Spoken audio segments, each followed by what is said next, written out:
Hello, নমস্কার। কেমন আছেন সবাই? আজকে একটু শীত কম পড়েছে। আশা করি সবাই খুব ভালো আছেন। আজকে কিন্তু শীত ছিল না, রাস্তাতে কুয়াশাও ছিল না। পুরো দিন রৌদ্র উঠেছে, ভালোই লাগলো। একটু ঠান্ডা কমলেই ভালো। বেশি হলে একটু সমস্যাই হয়। যারা বুড়ো আছে, যারা বয়স হয়ে গেছে তাদের জন্য একটু বেশি সমস্যা হয়। আমাদের হয়তো নাও হতে পারে। তো আজকে যে জিনিসটা মাথার মধ্যে উকি দিচ্ছিল যে কিছু একটা বলছি বলবো বলছিলাম। তো বলার এটা সিরিয়াস জিনিস। তো সহজে নেওয়া ঠিক না। এখন যখন রাস্তা দিয়ে যখন যাই তখনই দেখি সবাই টিচার কানের মধ্যে একটা ফোন লাগিয়ে হাঁটতে হাঁটতে যায়। তো জিজ্ঞেস করলে বলে আমরা টিচার পড়াই।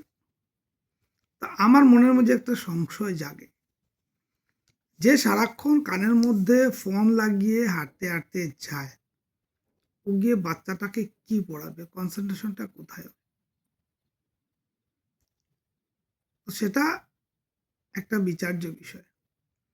তো আমার বলার কথা হচ্ছে এডুকেশনের বীজ আপনার লাগানো হয় একদম বাচ্চাদের ছোট বয়সে। যখনই আপনি আপনার বাচ্চার জন্য টিচার সিলেক্ট করবেন তখন তার ইন্টারভিউ নিন। ইন্টারভিউ নিতে হলে ওর হাতের লেখা চেক করুন, হাতের লেখা সুন্দর কিনা, ও সময় মতো আসে কিনা, whether he or she is punctual or not, ঠিক আছে কিনা, মোবাইলটা কিভাবে ইউজ করছে, ওর ড্রেস আপ কেমন। একটা কথা মনে রাখবেন, বড় হোক ছোট হোক সবাই কিন্তু টিচারদেরকে ফলো করে, টিচারদেরকে রোল মডেল মনে করে। আমি জ্ঞান দিচ্ছি না।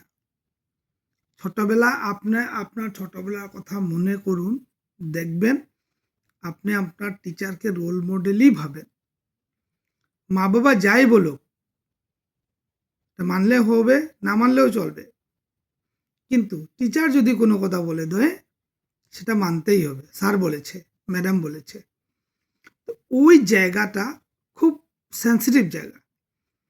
যখন আপনার বাচ্চার জন্য আপনি টিচার দেখবেন তখন ওইসব ক্রাইটেরিয়াকে ফলো করবেন।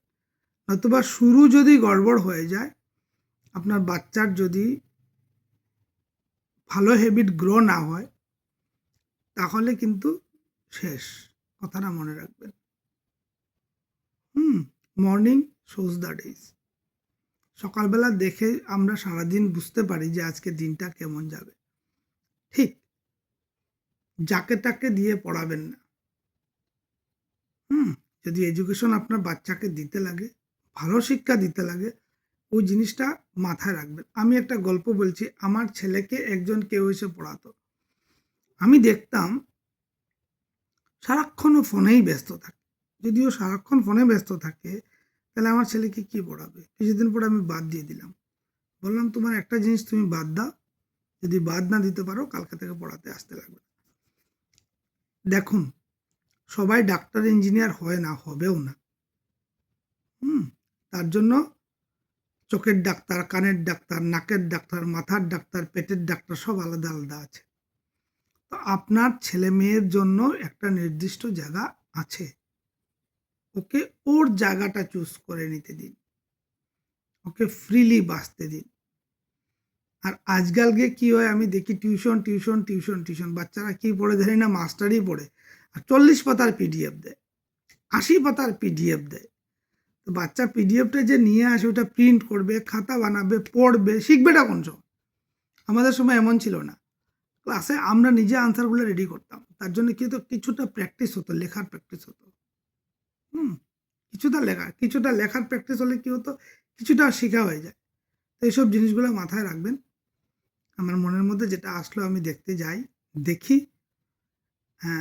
সবাই আজকালকে টিচার, 9, 10, 11, 12 গ্র্যাজুয়েট, বিএ পাস না, বিএ পাস কি পাস জানি না, বুঝি না, সবাইকে পড়ায়। তো ওইসব জিনিস মাথায় রাখবেন, সিরিয়াসলি নেবেন। এটা আপনার বাচ্চার ভবিষ্যৎ গড়ে দেবে। আমার যেটা ভালো লাগলো, যেটা আমার মনে হলো সেটা বললাম। ছোটবেলার এক্সপেরিয়েন্সকে মাথায় রেখে বললাম। ঠিক আছে? কালকে আবার দেখা হবে। কিছু একটু কথা হবে। ঠিক আছে? তত সময় খুব ভালো থাকবেন। Till then bye by.